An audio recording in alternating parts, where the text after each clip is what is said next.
Bonjour à tous et bienvenue dans la capsule biblique de Tout est possible avec Jésus. Combien de fois as-tu entendu cette prière « Seigneur, façonne-moi » ? Je vais te montrer dans cette capsule que c'est une prière très dangereuse, que tu ne dois pas prononcer si tu n'es pas prêt. Le terme « façonner » nous renvoie au potier qui façonne un vase à son image. Jérémie chapitre 18 et verset 6 nous dit « Ne puis-je pas agir envers vous comme ce potier, maison d'Israël ?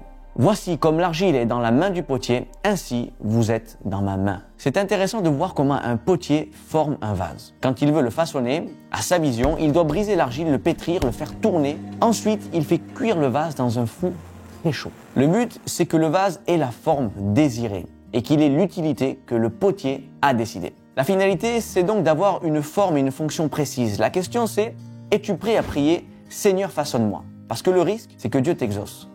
Et pour ça, il faudra s'attendre à passer par le brisement, par des épreuves qui vont te presser, qui vont te pousser à un renoncement de certaines choses que tu aimes et qui t'empêchent d'avancer. Il faudra s'attendre aussi à voir ta foi éprouvée par le feu qui vient cuire le vase. Et oui, tu as bien entendu, le feu. Voyons ce que l'apôtre Pierre dit à ce sujet.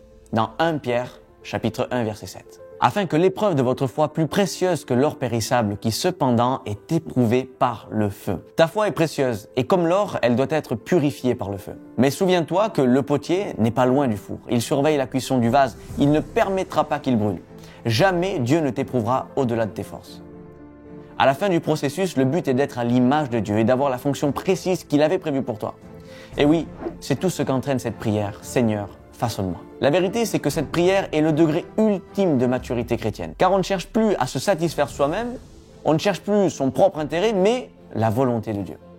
Or, celui qui cherche la volonté de Dieu rentre dans sa destinée. Parce que tu es sauvé pour servir le Maître. C'est le sens de ta vie. Alors je t'encourage, plus que jamais, à ne pas rester au stade d'enfant spirituel. De grandir, de demander à Dieu de te façonner pour qu'il fasse de toi un vase dont il pourra se servir. Attends-toi au feu, attends-toi au brisement et au renoncement, mais le jeu en vaut la chandelle. L'homme est véritablement homme quand il est à l'image de Dieu.